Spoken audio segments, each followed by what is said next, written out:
Dans une plantation de Virginie appartenant à une famille française, Isabelle, une jeune esclave au teint clair et à l'éducation raffinée, se retrouve prise dans un jeu dangereux avec 3 cousins héritiers. Ce qui commence comme une manipulation pour survivre se transforme en un réseau complexe de secrets, de jalousie et de mensonges qui menacent de détruire toute la famille. Quand les vérités cachées commencent à émerger, Isabelle doit faire un choix qui changera son destin à jamais. Avant de connaître le dénouement de cette histoire émouvante, abonnez-vous à la chaîne pour suivre de nouvelles histoires qui émeuvent, inspirent et transforment. Chapitre 1. Isabelle se tenait debout dans la grande bibliothèque de la plantation Belle-Rive, époussetant les livres reliés en cuir avec des gestes délicats et précis.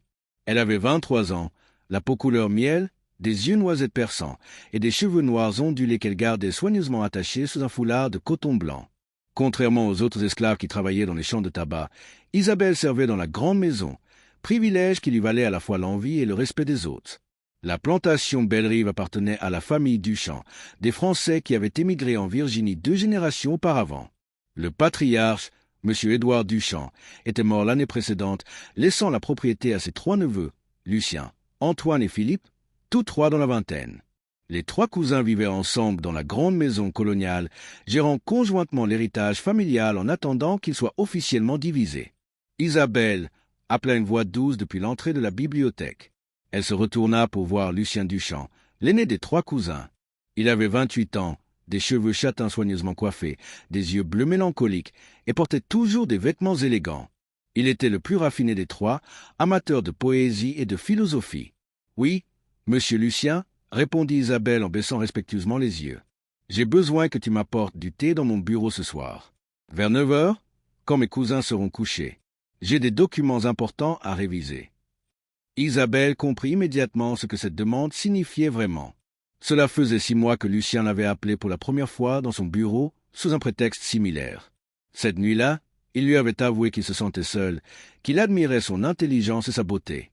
Isabelle avait compris qu'elle n'avait pas vraiment le choix de refuser, mais Lucien avait été étonnamment doux et respectueux. Il lui parlait comme à une égale, lui lisait de la poésie, lui avait même appris à mieux lire le français. « Bien sûr, monsieur, » dit-elle simplement. Lucien partit, Isabelle continua son travail, mais son esprit était ailleurs.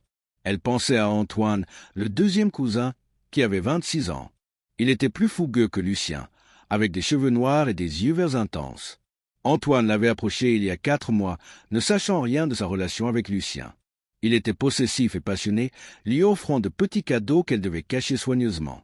Et puis il y avait Philippe, le plus jeune à 24 ans, avec des cheveux blonds et un sourire charmeur. Philippe l'avait séduite il y a 2 mois avec ses manières légères et son humour. Il était le plus insouciant des 3, ne semblant jamais prendre rien au sérieux. Isabelle ne savait pas comment elle s'était retrouvée dans cette situation impossible. Chacun des 3 cousins croyait être le seul à avoir une relation secrète avec elle. Aucun ne savait que les 2 autres partageaient le même secret. Isabelle avait d'abord essayé de refuser Antoine et Philippe, mais elle avait vite compris que refuser l'un d'eux risquait d'éveiller des soupçons et de révéler sa relation avec les autres. Elle était prise au piège dans un jeu dangereux où un seul faux pas pouvait tout détruire. Isabelle appela une voix plus rude. C'était Madame Joséphine, la gouvernante âgée qui supervisait les domestiques de la maison. Elle avait des cheveux gris tirés en chignon serré et un visage sévère. « Monsieur Philippe te demande au salon. » Immédiatement. Isabelle sentit son estomac se nouer. Elle suivit Madame Joséphine à travers les couloirs élégants de la maison. Le salon était une pièce magnifique avec des meubles français importés, des rideaux de velours vert et un grand piano près de la fenêtre. Philippe était assis sur le canapé, feuilletant un livre qu'il referma en la voyant entrer. Madame Joséphine se retira discrètement. « Isabelle, ma chère, » dit Philippe avec son sourire habituel. « J'ai quelque chose pour toi. » Il sortit de sa poche un petit paquet enveloppé dans du papier. « Ouvre-le. » Isabelle défit délicatement le papier pour découvrir un joli ruban de soie bleue. « Monsieur Philippe, je ne peux pas accepter. »« Bien sûr que si. Ce sera notre secret. » Il se leva et s'approcha d'elle. « Tu sais combien tu comptes pour moi, n'est-ce pas ?» Isabelle hocha la tête, incapable de parler. Philippe était convaincu d'être le seul à avoir percé sa réserve, le seul à qui elle accordait des faveurs. Il ne soupçonnait pas que ses propres cousins partageaient ce même secret. « Je dois retourner à mes tâches, monsieur, » dit Isabelle doucement. « Attends, » dit Philippe en la retenant par le bras. « Antoine organise un dîner demain soir avec des investisseurs de Richmond. Tu serviras à table. Je veux que tu portes ta plus belle robe. Je veux qu'ils voient à quel point notre maison est bien tenue. » Isabelle acquiesça et se retira rapidement. Dans le couloir, elle croisa Clara, une autre esclave domestique qui était sa seule confidente. Clara avait 40 ans et travaillait à Bellerive depuis son enfance. « Encore des problèmes ?» chuchota Clara. « Toujours les mêmes ?» soupira Isabelle. « Je ne sais pas combien de temps je peux continuer ainsi. Clara, chaque jour, je crains que l'un d'eux découvre la vérité. »« Tu joues avec le feu, petite ?» avertit Clara. « Ces hommes blonds ne partagent rien, surtout pas une femme. Quand ils découvriront, et ils découvriront, la colère sera terrible. »« Je le sais. Mais que puis-je faire ? Si je refuse l'un d'eux, je risque d'éveiller les soupçons. Si je continue, je risque d'être découverte. Je suis prisonnière de mes propres mensonges. » Clara secoua la tête tristement. « Fais très attention, Isabelle. Ces hommes ont le pouvoir de te détruire. » Cette nuit-là, Isabelle apporta du thé à Lucien comme demandé. Il était assis à son bureau, entouré de documents et de livres de comptabilité. Quand elle entra, il leva les yeux et sourit. « Merci, Isabelle. Ferme la porte, s'il te plaît. » Elle obéit, son cœur battant. Lucien se leva et s'approcha d'elle. « J'ai pensé à toi toute la journée, » dit-il doucement. « Tu es la seule chose belle et pure dans cette maison pleine de tensions et d'obligations. » Isabelle ne répondit pas, sachant que ces mots, bien qu'apparemment sincères, ne pouvaient changer la réalité de leur situation. Elle était sa propriété, tout comme les meubles de cette pièce. « Lucien, » dit-elle courageusement, utilisant son prénom pour la première fois, « que va-t-il se passer quand la propriété sera divisée entre toi et tes cousins ?» Il fronça les sourcils. « Pourquoi cette question ? » »« Parce que je ne sais pas à qui j'appartiendrai alors. » Lucien prit ses mains dans les siennes. « Tu n'as pas à t'inquiéter. Je ferai en sorte que tu restes avec moi. Je te le promets. » Mais Isabelle savait que c'était une promesse impossible à tenir, car Antoine et Philippe avaient probablement fait la même promesse. Chapitre 2. Le lendemain soir, la salle à manger de Bellerive était magnifiquement préparée pour le dîner important. Des chandeliers en argent illuminaient la longue table d'acajou et la porcelaine fine de France était soigneusement disposée. Isabelle, vêtue de sa plus belle robe de domestique en coton bleu marine avec un tablier blanc impeccable, se tenait près du buffet, prête à servir. Les 3 cousins Duchamp accueillaient 5 investisseurs de Richemont, tous des hommes d'affaires prospères intéressés par l'expansion du commerce du tabac. Isabelle remarqua immédiatement les regards que les 3 cousins lui lançaient discrètement pendant qu'ils conversaient avec leurs invités. Lucien la regardait avec une tendresse possessive. Antoine avait un regard intense et jaloux chaque fois qu'elle s'approchait pour servir. Philippe lui souriait avec une complicité qu'il croyait secrète. « Mademoiselle » appela l'un des invités, « Monsieur Beaumont, un homme bedonnant d'une 50aine d'années. Apportez-moi encore du vin. » Isabelle s'approcha avec la carafe et remplit son verre. Elle sentait le regard d'Antoine brûler sur elle. Quand elle se retourna, elle croisa ses yeux verts et vit quelque chose de nouveau, de la suspicion. Le dîner se poursuivit avec des discussions sur les prix du tabac, les routes commerciales vers l'Europe et les tensions politiques croissantes concernant l'esclavage dans les États du Nord. Isabelle écoutait tout en servant silencieusement, son esprit enregistrant chaque mot, chaque nuance. « Les abolitionnistes deviennent de plus en plus bruyants, » disait M. Beaumont. « Ils ne comprennent pas que notre économie entière repose sur ce système. Sans nos esclaves, comment cultiverons-nous le tabac, le coton ? Ils sont idéalistes et naïfs, » répondit Antoine avec passion. « Ils ne voient pas la réalité pratique de notre situation. » Lucien, cependant, semblait mal à l'aise. « Peut-être devrions-nous considérer des alternatives, » dit-il prudemment. « D'autres pays ont trouvé des moyens de... » « Des alternatives » l'interrompit Philippe en riant. « Mon cher cousin, tu as toujours été trop sentimental. C'est une question d'économie, pas de moralité. » Le regard que Lucien lança à Philippe était glacial, et Isabelle réalisa que les tensions entre les cousins allaient bien au-delà de ce qu'elle imaginait. Ils n'étaient pas seulement 3 héritiers partageant une propriété. Ils étaient 3 rivaux avec des visions différentes, des ambitions conflictuelles, et maintenant, sans le savoir, une femme en commun. Après le dîner, alors qu'Isabelle nettoyait la salle à manger avec l'aide de Clara, Antoine entra soudainement. « Laissez-nous » ordonna-t-il à Clara. Clara jeta un regard inquiet à Isabelle avant de sortir rapidement. Antoine s'approcha, son visage sombre. « Isabelle, je dois te demander quelque chose, et je veux la vérité. » Le cœur d'Isabelle s'accéléra. « Oui, monsieur Antoine ? As-tu des relations particulières avec mes cousins ?»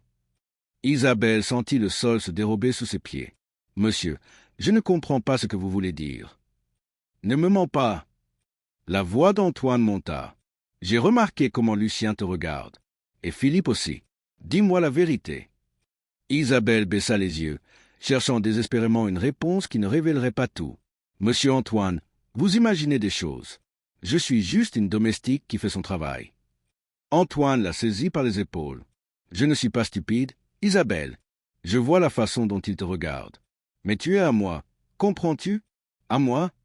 Je n'appartiens à personne en particulier, dit Isabelle avec plus de courage qu'elle n'en ressentait. J'appartiens à la plantation Belle-Rive, à vous trois également. Cette réponse ne fit qu'enflammer davantage Antoine. Nous verrons cela. Quand la propriété sera divisée dans 3 mois, je m'assurerai que tu me reviennes. Et si je découvre que tu m'as trompé avec mes cousins? Il ne termina pas sa phrase, mais la menace était claire. Il sortit brusquement, laissant Isabelle tremblante. Clara revint immédiatement. « Il sait » demanda-t-elle avec effroi. « Il soupçonne, mais il ne sait pas avec certitude. »« Pas encore. Isabelle, tu dois choisir. Tu ne peux pas continuer à jouer ce jeu. Choisis en un et refuse les autres. C'est ta seule chance. » « Mais lequel? Si je choisis Lucien, Antoine sera furieux. Si je choisis Antoine, Philippe sera blessé. Et si je refuse tous les 3, ils pourraient tous 3 se retourner contre moi. Je suis prisonnière de cette situation. » Cette nuit-là, Isabelle ne dormit pas. Elle partageait une petite cabane avec 3 autres femmes esclaves, mais elle resta éveillée, fixant le plafond de bois, cherchant désespérément une solution à son dilemme impossible. Le lendemain matin, alors qu'elle travaillait dans le jardin derrière la grande maison, Philippe vint la trouver.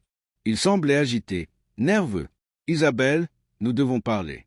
Maintenant. » Il la conduisit vers le verger, hors de vue de la maison. « Antoine m'a posé des questions étranges ce matin.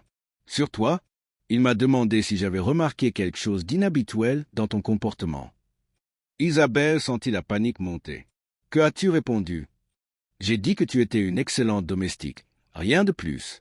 Mais Isabelle, je commence à me demander, y a-t-il quelque chose entre toi et mes cousins? La vérité. » Isabelle le regarda droit dans les yeux. « Philippe, tu sais ce que je ressens pour toi. Comment pourrais-je regarder quelqu'un d'autre? » C'était un mensonge, et elle le savait, mais c'était un mensonge nécessaire. Philippe sembla se détendre légèrement. « Je veux te croire. Mais Antoine est obsédé par quelque chose. Il devient de plus en plus méfiant et jaloux. Nous devons être encore plus prudents. » Pendant ce temps, dans la bibliothèque, Lucien et Antoine avaient une confrontation houleuse. Madame Joséphine, passant dans le couloir, entendait leur voix élevée et s'arrêta pour écouter discrètement. « Tu passes trop de temps seul dans ton bureau ces derniers temps, » disait Antoine. « Et je remarque qu'Isabelle est souvent appelée pour t'apporter du thé ou des documents. C'est suspect. »« Suspect ?» répondit Lucien avec indignation. « Tu m'accuses de quoi exactement? » « Je pense que tu as des vues sur elle. Et je te préviens, cousin, si c'est le cas, tu vas le regretter. Tes menaces ne m'impressionnent pas, Antoine, et tes insinuations sont insultantes. Isabelle est une domestique compétente, rien de plus. Vraiment? Alors pourquoi refuses-tu de la vendre quand j'ai suggéré qu'on se débarrasse de quelques esclaves domestiques pour économiser? » Lucien se tut, incapable de répondre sans se trahir. Antoine sourit froidement. « C'est bien ce que je pensais. Tu as des sentiments pour elle. Mais laisse-moi te dire quelque chose. Lucien, Isabelle est à moi. Je l'ai vue en premier. » Chapitre 3. Les semaines suivantes, l'atmosphère à Belle-Rive devint de plus en plus tendue. Les 3 cousins se surveillaient mutuellement, chacun soupçonnant les autres mais n'osant pas confronter directement la situation de peur de révéler ses propres secrets. Isabelle naviguait dans ce champ de mine émotionnelle avec une prudence extrême, mais elle sentait que la situation ne pouvait pas durer éternellement. Un après-midi pluvieux de septembre, Madame Joséphine convoqua Isabelle dans sa petite chambre près des cuisines. La vieille gouvernante avait un visage sévère, mais ses yeux trahissaient une certaine compassion. « Assieds-toi, petite, » dit-elle en fermant la porte. « Je sais ce qui se passe. » Le sang d'Isabelle se glaça. « Madame, je ne... »« Ne mens pas. Je travaille dans cette maison depuis 30 ans. Je vois tout, j'entends tout. Tu es la maîtresse des 3 cousins, n'est-ce pas? » Isabelle baissa la tête, les larmes aux yeux. Il n'y avait plus de raison de nier. Je ne voulais pas que cela arrive. Lucien a été le premier. Puis Antoine m'a approché sans savoir. Et Philippe après. J'ai essayé de refuser, mais Mais tu es une esclave et ils sont tes maîtres, termina Joséphine. Tu n'as pas vraiment eu le choix. Je comprends, petite, mais comprends aussi ceci. Quand ils découvriront, et ils découvriront bientôt, la tempête sera terrible. Ces hommes ont des égos fragiles. Aucun ne supportera de savoir qu'ils partagent avec ses cousins. Que puis-je faire? Joséphine réfléchit longuement. Il y a un train qui part pour le nord dans 2 semaines. Des esclaves en fuite l'utilisent parfois. Je connais des gens qui pourraient t'aider à... Vous me proposez de fuir? Isabelle était choquée. C'est ta seule chance de survivre à ce qui arrive. Sinon, tu seras détruite dans la guerre entre ces 3 hommes. Isabelle passa les jours suivants à peser cette option. L'idée de liberté était séduisante, mais terrifiante. Si elle était capturée, elle serait sévèrement punie. Et puis, une partie d'elle se demandait si elle ne méritait pas ce qui lui arrivait pour avoir menti à tous les 3. Le destin décida pour elle une semaine plus tard. C'était un dimanche après-midi, et les 3 cousins étaient dans le salon principal avec plusieurs invités de la région. Isabelle servait du thé quand elle entendit une conversation qui allait tout changer. « J'ai entendu une rumeur intéressante en ville », disait Madame Beaufort, une commère locale. « On dit qu'il y a un scandale dans une plantation voisine. Une esclave qui aurait des relations avec plusieurs hommes de la même famille. » Les 3 cousins se figèrent. Isabelle faillit laisser tomber le plateau qu'elle tenait. « C'est scandaleux », dit une autre invitée. « Ces esclaves n'ont vraiment aucune morale. » Ou peut-être, intervint Lucien avec raideur, que ces hommes n'en ont aucune non plus. Le silence qui suivit était pesant. Antoine regardait Lucien avec une intensité brûlante. Philippe semblait mal à l'aise. Isabelle se retira rapidement de la pièce, son cœur battant la chamade. Cette nuit-là, l'inévitable arriva. Les 3 cousins se retrouvèrent dans la bibliothèque après le départ des invités. Leurs voix montaient progressivement, et bientôt tout le personnel de maison pouvait les entendre se disputer. « Je sais ce que tu fais avec Isabelle » criait Antoine. « Ne me prends pas pour un imbécile. »« Moi » répondit Lucien avec colère. « C'est toi qui passes ton temps à la suivre partout. »« Attendez » intervint Philippe, réalisant soudain. « Vous voulez dire que vous, tous les 2, avec Isabelle ?» Le silence qui suivit était assourdissant.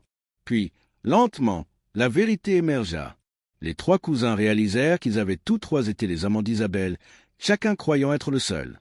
La rage qui suivit cette révélation fut explosive. Des accusations volèrent. Des meubles furent renversés. Finalement, ils décidèrent d'une chose. Isabelle devait être confrontée immédiatement. Elle fut traînée de sa cabane dans la nuit froide, tremblante de peur. Les 3 hommes la fixaient avec un mélange de fureur, de douleur et de trahison. « Comment as-tu osé » siffla Antoine. « Comment as-tu osé nous manipuler ainsi » Manipuler? La voix d'Isabelle tremblait, mais elle trouva le courage de répondre. « Vous parlez de manipulation? J'ai 16 ans quand je suis arrivé dans cette plantation. Vous étiez mes maîtres. Quand Lucien m'a appelé la première fois, pouvais-je refuser? Quand Antoine m'a approché ensuite, pouvais-je dire que j'appartenais déjà à son cousin? Quand Philippe m'a offert des cadeaux, pouvais-je les rejeter sans éveiller les soupçons? Je n'ai jamais eu de choix. C'est vous qui m'avez mise dans cette situation impossible. » Ces mots résonnèrent dans le silence de la nuit. Les 3 hommes se regardèrent, confrontés soudain à leur propre culpabilité. « Elle a raison, » dit finalement Lucien d'une voix basse. « Nous l'avons tous mise dans cette position. Elle n'avait aucun pouvoir de refuser. »« Ne sois pas ridicule, » gronda Antoine. « Elle aurait pu dire non. » Et risquer d'être vendue? Fouettée? Pire? Lucien secoua la tête. « Nous sommes les coupables ici, pas elle. » Philippe restait silencieux, son visage pâle dans la lumière de la lune. Finalement, il dit « Que faisons-nous maintenant » Chapitre 4. La question de Philippe resta suspendue dans l'air nocturne. Les 3 cousins se regardèrent, réalisant que leur rivalité et leur orgueil les avaient menés dans une impasse. Isabelle se tenait devant eux, vulnérable mais digne, attendant leur verdict sur son destin. « Nous devrions la vendre, » dit Antoine froidement. « La vendre loin d'ici où elle ne pourra plus causer de problème. »« Non, » protesta Lucien. « Ce n'est pas sa faute. Nous l'avons tous mise dans cette situation. La vendre serait la punir pour nos propres péchés. »« Alors que proposes-tu » demanda Philippe. « Que nous continuions tous les 3 comme si de rien n'était. C'est impossible. Cette situation a déjà détruit la confiance entre nous. » Lucien regarda Isabelle longuement. « Il y a une autre solution. Nous pourrions lui donner sa liberté. » Antoine éclata d'un rire amer. La libérer? Tu as perdu la raison? Elle vaut au moins 1000 $. Et que diront les autres planteurs? Que diront nos voisins? Je me moque de ce qu'ils disent, répondit Lucien avec fermeté. Si nous avons un minimum de décence, nous reconnaîtrons que nous l'avons exploité et nous réparons cette injustice en lui donnant sa liberté. La discussion se poursuivit pendant des heures. Finalement, épuisés et émotionnellement vidés, les 3 cousins prirent une décision temporaire.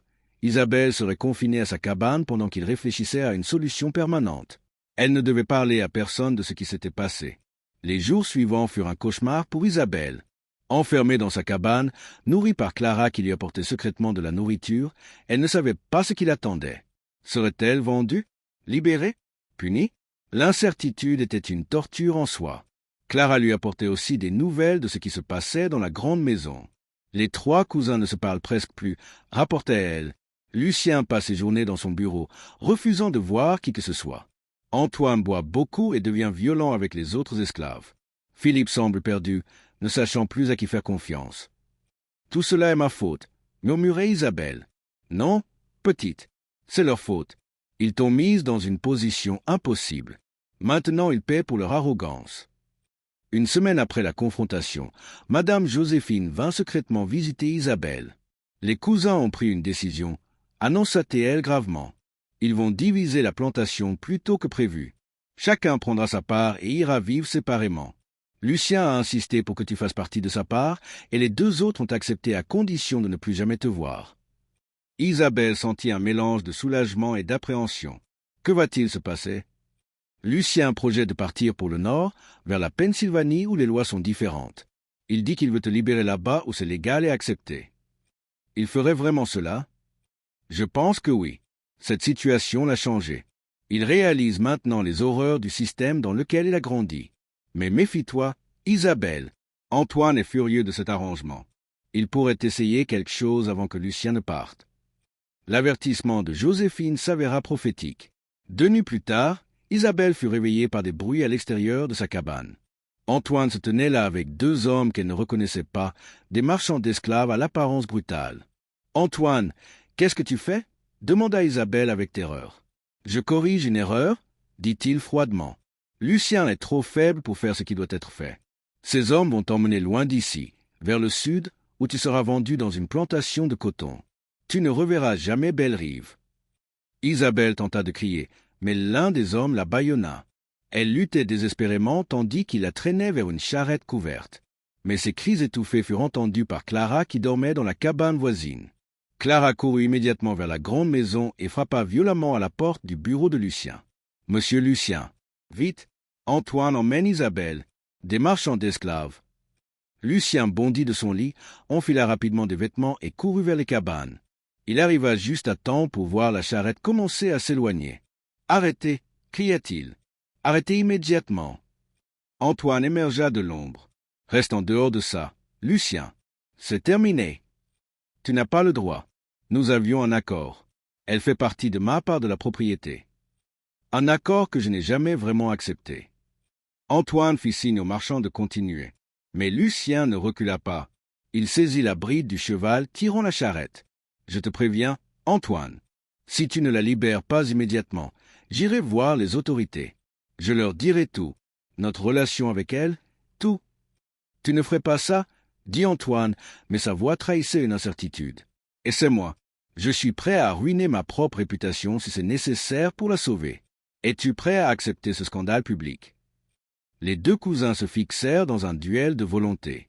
Finalement, Antoine fit un geste de dégoût. « Garde-la alors. Mais vous partez tous les 2 demain. Je ne veux plus jamais vous voir. » Les marchands libérèrent Isabelle qui courut vers Lucien. Il la protégea de son corps, défiant Antoine du regard. Philippe, réveillé par la commotion, apparut sur les marches de la maison, témoin silencieux de la scène. Cette nuit marqua la fin définitive de l'unité familiale des Duchamps de Belle-Rive. Chapitre 5 le lendemain matin, à l'aube, alors que le ciel se teintait de rose et d'orange, Lucien et Isabelle quittèrent Belle-Rive dans une petite calèche chargée de quelques possessions soigneusement choisies. L'air était frais et portait l'odeur de la rosée sur les champs de tabac. Clara pleura abondamment en embrassant Isabelle une dernière fois, lui glissant discrètement un petit sachet de tissu contenant des herbes séchées. « Pour te protéger sur la route, murmura-t-elle. Madame Joséphine, toujours stoïque mais les yeux humides, leur donna discrètement un panier rempli de nourriture pour le voyage. Du pain frais, du fromage, des pommes et même quelques gâteaux. Même quelques-uns des esclaves des champs, qui avaient entendu parler de ce qui s'était passé, vinrent dire au revoir silencieusement, reconnaissant en Isabelle quelqu'un qui avait osé défier, même involontairement, le système qui les opprimait tous. Antoine refusa catégoriquement de sortir de sa chambre. On pouvait voir sa silhouette derrière les rideaux de sa fenêtre, observant leur départ sans montrer son visage. Sa présence invisible pesait sur la scène comme une menace muette. Philippe, cependant, descendit les marches de la grande maison et vint jusqu'à la calèche. Il portait encore sa robe de chambre, ses cheveux blonds en désordre, et il semblait avoir vieilli de 10 ans en quelques semaines. Il regarda Isabelle longuement, intensément, ses yeux remplis d'émotions complexes et contradictoires, regrets profonds, tristesse mélancolique, peut-être même un début de compréhension de ce qu'il lui avait fait subir. « Je suis désolé », dit-il simplement, sa voix étranglée par l'émotion. « Pour ma part dans tout cela, pour t'avoir mise dans cette position impossible. J'aurais dû être meilleur. Je le sais maintenant. » Isabelle hocha la tête gravement, incapable de parler, sa gorge serrée par toutes les émotions qu'elle refoulait depuis des mois. Elle ne savait pas si elle pouvait ou voulait pardonner, mais elle appréciait au moins la reconnaissance de sa culpabilité. Lucien fit claquer les rênes fermement et la calèche s'ébranla, s'éloignant lentement de la plantation qui avait été leur prison dorée, laissant derrière eux un héritage de secrets, de trahisons et de cœurs brisés. Le voyage épuisant vers le nord dura 3 longues semaines de routes chaotiques et de nuits inconfortables. Ils voyageaient lentement et prudemment, évitant les grandes villes où ils pourraient attirer l'attention, s'arrêtant dans de petites auberges isolées où Lucien présentait systématiquement Isabelle comme sa domestique pour éviter les questions indiscrètes et les soupçons. À chaque arrêt, Isabelle sentait les regards curieux sur elle, se demandant si quelqu'un verrait à travers leur histoire, si quelqu'un pourrait deviner la véritable nature de leur relation complexe et de leur fuite. Pendant ces longues journées monotones sur les routes poussiéreuses qui serpentaient à travers la Virginie puis le Maryland, ils parlèrent beaucoup, peut-être pour la première fois vraiment honnêtement, sans les masses sociaux et les jeux de pouvoir qui avaient toujours défini leurs interactions précédentes. Isabelle découvrit que Lucien était bien plus complexe qu'elle ne l'avait imaginé. Il lui raconta son enfance en France avant que sa famille n'émigre, sa mère qui était morte quand il avait 12 ans, son sentiment constant de ne jamais vraiment appartenir ni à la France ni à l'Amérique. « Pourquoi fais-tu vraiment cela ?» demanda Isabelle un soir alors qu'ils campaient près d'une rivière tranquille, le feu de camp crépitant doucement entre eux. Les étoiles brillaient intensément dans le ciel sans lune. « Tu pourrais simplement me vendre discrètement dans une autre ville et garder l'argent pour toi. Personne ne saurait. Pourquoi sacrifier ta vie confortable, ta position sociale, ta famille, tout, pour moi ?» Lucien resta silencieux un long moment, regardant les flammes dansantes du feu de camp, son visage éclairé par la lueur orange vacillante. Parce que ce qui s'est passé à Belle-Rive m'a ouvert les yeux de manière irréversible. J'ai grandi dans un système que je considérais normal, naturel même, quelque chose qui existait depuis toujours et qui continuerait toujours. On m'a enseigné que c'était l'ordre des choses, que certaines personnes étaient nées pour commander et d'autres pour obéir. Mais vous voir, toi et les autres esclaves, vraiment vous voir pour la première fois, j'ai commencé à comprendre l'horreur absolue de ce système. Tu n'étais pas ma maîtresse volontairement, tu n'étais pas là par choix. Tu étais ma victime. Nous tous, mes cousins et moi, nous t'avons exploité de la manière la plus cruelle qui soit. La seule façon de racheter cela, même partiellement, même insuffisamment, est de te rendre ta liberté et de consacrer le reste de ma vie à combattre ce système monstrueux. Et après, qu'arrivera-t-il exactement quand nous atteindrons finalement la Pennsylvanie? Je te donnerai officiellement tes papiers de liberté devant un notaire. Tu seras légalement libre, reconnu comme une personne à part entière, devant la loi. J'ai aussi mis de côté une somme d'argent substantielle pour t'aider à démarrer une nouvelle vie indépendante. Tu pourras apprendre un véritable métier, peut-être devenir couturière professionnelle ou même institutrice si tu le souhaites. Tu sais lire et écrire maintenant en français et en anglais. Tu as des compétences précieuses que tu peux utiliser. Et toi, que feras-tu de ta propre vie? Je ne sais pas encore exactement. Peut-être que je rejoindrai activement le mouvement abolitionniste qui prend de l'ampleur dans le Nord. Peut-être que j'utiliserai mon expérience directe, mon statut d'ancien propriétaire d'esclaves, pour témoigner publiquement des horreurs réelles de l'esclavage. Mon nom, mon histoire, ma position sociale, tout cela pourrait avoir du poids dans les débats publics. Ils atteignirent finalement Philadelphie au début d'un octobre doré et lumineux. C'était une ville vibrante et cosmopolite, pleine de gens de toutes origines marchant rapidement dans les rues pavées. Pour la première fois de sa vie, Isabelle vit des personnes noires libres marchant fièrement dans les rues, la tête haute, travaillant dans des boutiques respectables, possédant même leur propre commerce, vivant des vies normales et dignes. Le choc initial de cette vision fut presque trop intense. Elle dut s'arrêter plusieurs fois, simplement pour observer et absorber cette réalité incroyable qui lui avait été niée toute sa vie. Lucien l'emmena directement chez un notaire abolitionniste réputé nommé M. Benjamin Harrison, dont le bureau se trouvait dans une rue tranquille bordée d'arbres aux feuilles rougeoyantes. « Je veux établir des papiers de liberté officiels et légalement incontestables pour Isabelle », expliqua Lucien fermement. M. Harrison, un homme âgé aux cheveux blancs soigneusement coiffés, aux yeux bleus bienveillants mais perçant derrière des lunettes rondes, examina Isabelle avec un intérêt manifeste et une compassion évidente. « Mademoiselle, comprenez-vous bien ce que cela signifie ? Vous comprenez, Monsieur Duchamp, que cet acte est absolument irrévocable. Une fois qu'elle sera légalement libre selon les lois de la Pennsylvanie, elle ne sera plus votre propriété sous aucune circonstance. Vous ne pourrez jamais revenir sur cette décision. Je comprends parfaitement. C'est exactement et précisément ce que je veux et ce que je souhaite accomplir. » Les papiers furent méticuleusement établis et solennellement signés avec 2 témoins présents. Quand M. Harrison tendit finalement le document officiel à Isabelle, elle le prit avec des mains qui tremblaient incontrôlablement. C'était un simple morceau de papier jaunâtre couvert d'une écriture légale dense et compliquée, mais il représentait absolument tout.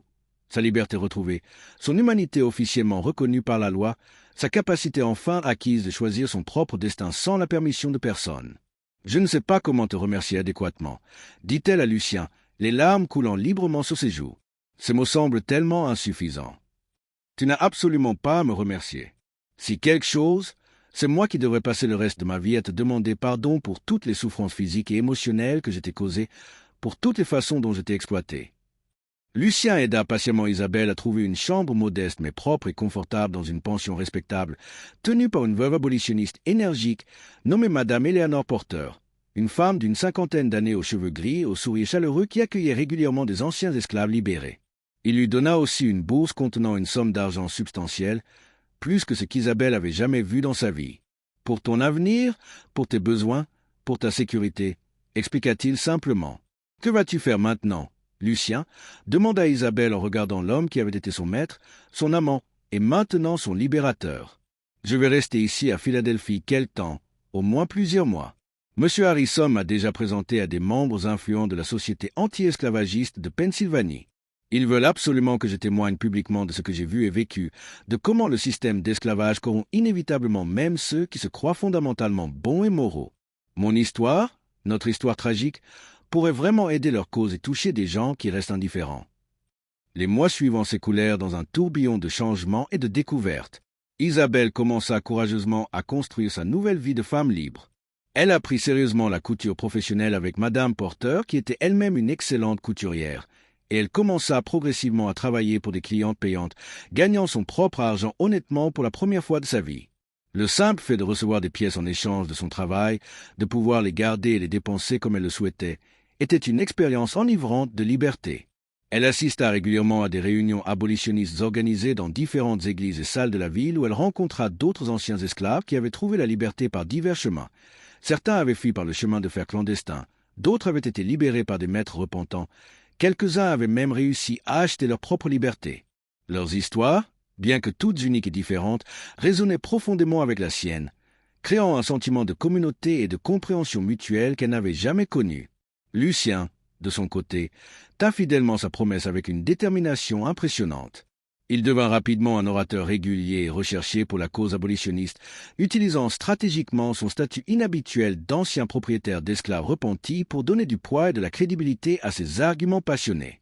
Il raconta publiquement son histoire personnelle, comment 3 jeunes cousins privilégiés avaient exploité sans remords une femme vulnérable et sans défense, comment cela avait progressivement détruit leur famille et leurs relations, comment il avait finalement compris, trop tardivement, l'horreur morale absolue de l'institution de l'esclavage.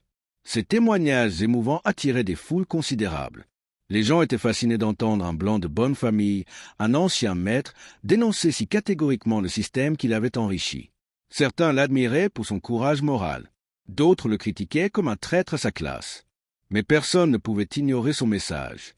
1 an exactement après leur arrivée libératrice à Philadelphie, Isabelle et Lucien se rencontrèrent par arrangement dans un café élégant du centre-ville, un établissement progressiste qui accueillait sans discrimination les clients de toute origine.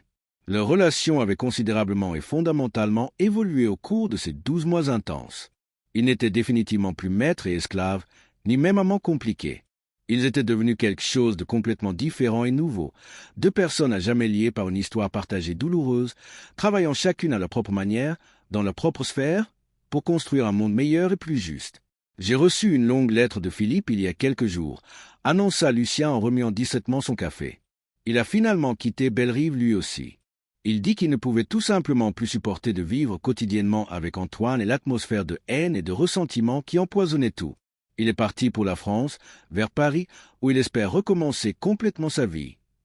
Et Antoine, qu'est-il devenu? Il gère apparemment seul ce qui reste de la plantation Bellerive.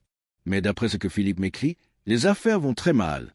Beaucoup de nos anciens clients et partenaires commerciaux refusent maintenant catégoriquement de faire affaire avec lui après toutes les rumeurs persistantes qui ont circulé sur notre famille et nos scandales. La réputation de Bellerive est définitivement détruite. Isabelle sirota pensivement son thé, regardant par la fenêtre du café les passants qui marchaient librement. « Penses-tu sincèrement que nous avons fait la bonne chose en partant ainsi? » « Partir? Te libérer? Oui, absolument et sans aucun doute. Mais je regrette tellement, si profondément, comment tout s'est passé avant, pendant toutes ces années. Si seulement j'avais eu le courage et la lucidité morale de faire ce qui était juste dès le tout début, dès notre première rencontre. Nous ne pouvons malheureusement pas changer le passé, aussi douloureux soit-il, dit Isabelle avec une sagesse durement acquise. Nous pouvons seulement essayer honnêtement de construire un meilleur avenir, jour après jour. Elle regarda longuement par la fenêtre du café, observant attentivement les gens marcher librement, joyeusement dans la rue animée. Elle portait maintenant une jolie robe bleue qu'elle avait entièrement cousue elle-même de ses propres mains, simple mais élégante et parfaitement ajustée. Ses cheveux noirs étaient coiffés avec soin et goût. Elle avait des projets concrets et excitants pour son avenir. Ouvrir sa propre boutique de couture indépendante dans quelques mois, économiser suffisamment pour acheter une petite maison, peut-être même écrire et publier son histoire complète un jour pour inspirer d'autres. J'ai appris quelque chose de fondamental de tout cela, de toute cette épreuve terrible, dit-elle finalement d'une voix claire et forte. J'ai appris que même dans les situations les plus impossibles et désespérées, même quand absolument tous les choix semblent mauvais et destructeurs, il y a toujours, quelque part, un chemin étroit vers la dignité et l'intégrité. Il faut juste avoir le courage immense de le chercher et de le trouver. Lucien hocha gravement la tête, ses yeux bleus fixant intensément Isabelle. Et j'ai appris pour ma part que le véritable courage moral n'est absolument pas de maintenir aveuglément le système oppressif dans lequel on a grandi par simple habitude et confort. C'est d'avoir la force intérieure immense de le remettre en question radicalement, même quand cela coûte personnellement tout ce qu'on connaît, tout ce qu'on possède, toute sa position sociale. Leur conversation profonde fut soudainement interrompue par l'arrivée énergique de Madame Porter qui venait chercher Isabelle. Elles avaient une commande importante et urgente de robes de soirée à terminer absolument pour une riche cliente dans 2 jours.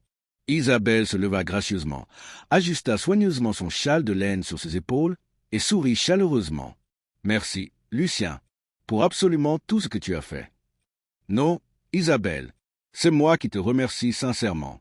Tu m'as appris, à travers ta souffrance et ta dignité maintenue, ce que signifie vraiment et profondément être humain, ce que signifie avoir du courage moral. » Isabelle sortit dans la rue ensoleillée et vibrante de Philadelphie, une femme libre marchant avec confiance vers son avenir choisi.